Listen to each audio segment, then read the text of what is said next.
नमस्कार, मैं हूं आयुष कुमार और आप देख रहे हैं 11 प्राइम। संथाल के डेमोग्राफी पर सियासत जारी है। इस पर पूर्व मुख्यमंत्री और वर्तमान में बीजेपी में शामिल हुए चंपाई सोरेन ने कई सवाल उठा दिए हैं। एक तरफ जहां उन्होंने जमाई टोला बना देने की बात कही है, वहीं राज्य सरकार पर भी सवाल उठा दिए। दूसरी तरफ गठबंधन दल में शामिल नेताओं ने इसे सिरे से नकार दिया है। देखिए रिपोर्ट। पूर्व सीएम चंपाई सोरेन का ट्वीट। चंपाई ने लिखा है कि वोट बैंक के लिए कुछ राजनीतिक दल साजिश कर रहे हैं। उन्होंने अपने एक्स अकाउंट पर लिखा है कि दर्जनों गांवों को जमाई टोला में कौन बदल रहा है। इसके साथ 16 सितंबर को पाकुड़ के हिरनपुर में मांझी परगना महासम्मेलन करने की बात कही है। बीजेपी इस मामले को लगातार उठाती रही है। बीजेपी के प्रदेश अध्यक्ष बाबूलाल मरांडी ने कहा है कि कई गांवों के लोगों ने संथाल में अपना घर बार छोड़ दिया है। वे डर से वापस नहीं आना चाहते। उन्होंने राज्य सरकार को भी आड़े हाथ लिया। आज भी मुझे पता नहीं, हमने अभी बात नहीं किया है। आपका जो तारा नगर से यही है ना, पाकुड़ में कई लोग वहाँ गांव छोड़ करके भाग गए थे, पता नहीं सब लोग वापस लौटे। बता रहे कि अभी भी वापस नहीं लौटे हैं सब। अब वहाँ लौटना हिम्मत नहीं जुटा पा रहे।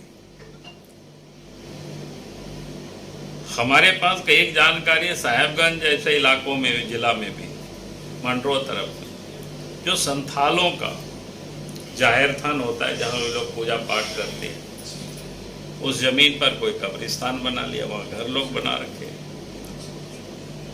वहाँ के गांव वालों ने पत्र लिखा है उपायुक्त को।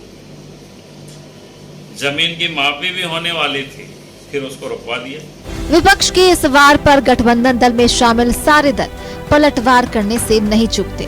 झारखंड सरकार के मंत्री इरफान अंसारी ने कहा कि कहीं भी कोई घुसपैठ नहीं हुई।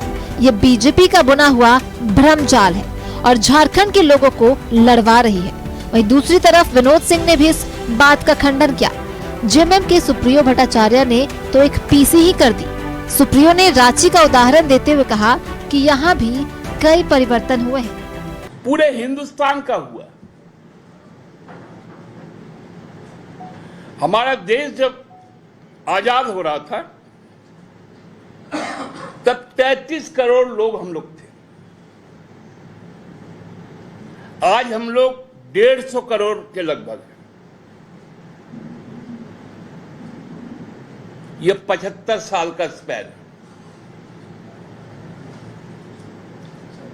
और ये भ्रम की स्थिति पैदा की जा रही है।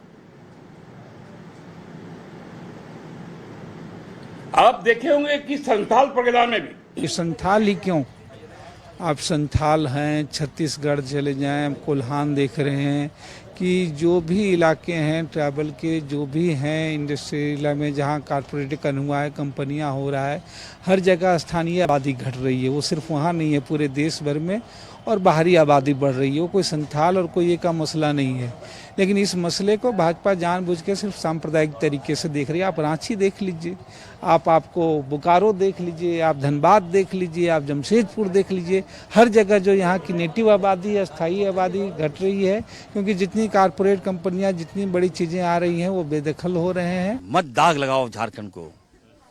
कोई बांग्लादेशी यहाँ नहीं है, कोई घुसपैठिया यहाँ नहीं है। ये चुनाव का एजेंडा है। लोकसभा में पाकिस्तानी बोल रहा था, आतंकवादी बोल रहा था, घुसपैठ बोल रहा था, विस्फोट करा रहा था, भाई भाई लड़ाई लड़ा रहा था। अब ये झारखंड आ गया। झारखंड चुनाव जो है भाजपा के लिए बहुत अहम है, चैलेंज है उसके लिए। ये दाग लगाकर, मार कर ये चाहता हथिया लें, अपमानित करके चाहता हथिया लें। लेकिन मैं फिर से कहना चाहता हूँ कि हम लोग लड़ने वाले नहीं हैं, हम लोग एक हैं। इरफान अंसारी ने तो साफ तौर पर कह दिया कि कहीं कोई घुसपैठ नहीं हुई। इरफान के इस बयान पर बीजेपी के प्रवक्ता प्रतुल शाहदेव ने कहा कि यदि इरफान को बांग्लादेशियों से इतनी ही हमदर्दी है तो उन्हें चाहिए कि वे अपना सामान बांधकर बांग्लादेश ही चले जाएं। इरफान अंसारी को बांग्लादेशी मुस्लिम घुसपैठियों से इतनी ही हमदर्दी है तो वो भी बोरिया बिस्तर बांध करके बांग्लादेश चले जाना, किसी को कोई फर्क नहीं पड़ेगा। वो जामताड़ा में घुसपैठियों के वोट के बदौलत ही जीतते हैं, इसलिए घुसपैठियों को डिफेंड करता है। और जहां तक घुसपैठ की बात है, केंद्र सरकार ने अपने हलफनामे के पैरा 35 में स्पष्ट रूप से कहा है कि 1951 से 2011 के बीच में बड़े पैमाने पर पाकुड़ और साहेबगंज जिले जो वेस्ट बंगाल से सटे हुए हैं, जो बांग्लादेश बॉर्डर से अंततः लगता है। फिलहाल इस मामले में पक्ष और विपक्ष दोनों आमने सामने हैं। एक तरफ जहां घुसपैठ की बात कही जा रही है, तो वहीं दूसरी तरफ इसे सिरे से नकार दिया जा रहा है। रांची से ब्यूरो रिपोर्ट। तो बांग्लादेशी घुसपैठ पर सियासत लगातार जारी है। हमारे साथ संवाददाता रुचि लाइव जुड़ी हुई, हम रुचि का रुख करेंगे। रुचि, एक तरफ जहां पूर्व मुख्यमंत्री चंपाई सोरेन ने ये कह दिया है कि एक जवाई मोहल्ला तैयार हो रहा है संथाल में, वहीं दूसरी तरफ गठबंधन के नेताओं का कहना है और सिरे से नकार रहे हैं कि बांग्लादेशी घुसपैठ तरह की किसी भी तरह की चीज ऐसी झारखंड में नहीं है। पूरे मामले को दर्शकों को समझाएं। से बांग्लादेशी घुसपैठ का मुद्दा अब चुनावी मुद्दा बन चुका है, क्योंकि आगामी दिनों में विधानसभा का चुनाव है और बीजेपी इसे पूरी तरह से रंग देने में लगी हुई है। इसे रंग नहीं कह सकते हैं, क्योंकि बीजेपी इससे पहले भी इन मुद्दों को उठाती रही है। बीजेपी के जो विधायक है सदन के अंदर भी बांग्लादेशी घुसपैठ का मुद्दा पुरजोर तरीके से उठाते रहे हैं।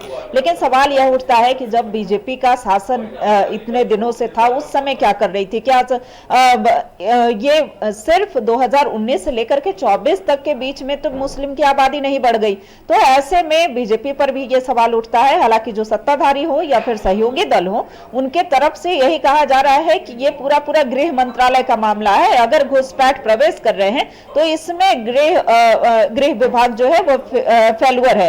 हालांकि देखिए, बीजेपी इस मुद्दे को उठा रही है, चुनाव भी नजदीक है। चाहे वो बीजेपी के प्रदेश अध्यक्ष बाबूलाल मरांडी की बात हो या दीपक प्रकाश की बात हो, कई नेता जो हैं वो इस मुद्दे को उठा रहे हैं और ये पूरा आंकड़ा के साथ एक पूरा डाटा जो है वो संग्रह करके दिखा भी रहे हैं और कई ऐसे साक्ष्य भी जो है, कई ऐसे प्रमाण भी बीजेपी के पास उपलब्ध हैं कि बांग्लादेश घुसपैठ हुए हैं। खास करके संथाल के क्षेत्र में अगर पाकुड़ की बात की जाए या फिर साहेबगंज की बात की जाए, वहां पर मुस्लिमों की आबादी जो है वो बढ़ी है। और इसे सब मिलकर के देखिए, कुछ ये भी कह रहे हैं, कुछ अगर विधि विशेषज्ञों की बात की जाए तो ये कहना है कि सभी राजनीतिक दल एक होकर के और इस पर विचार करने की जरूरत है।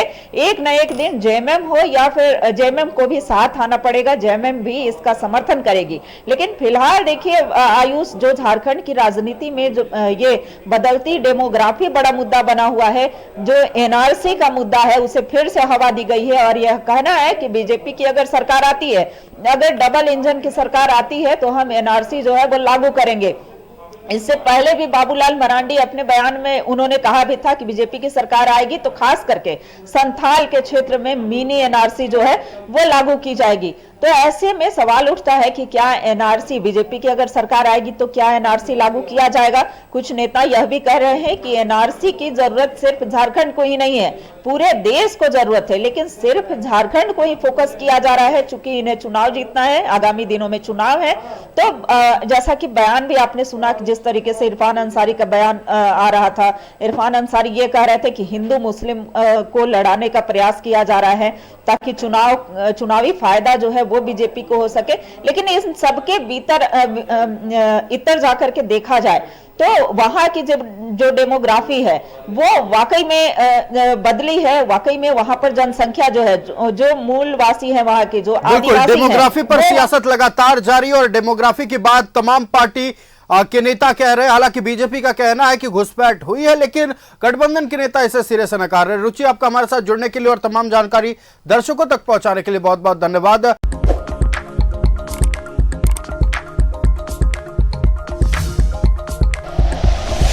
Like and share videos, subscribe करें हमारा चैनल और प्रेस करें बेल आइकॉन। न्यूज़ 11 भारत, सच है तो दिखेगा।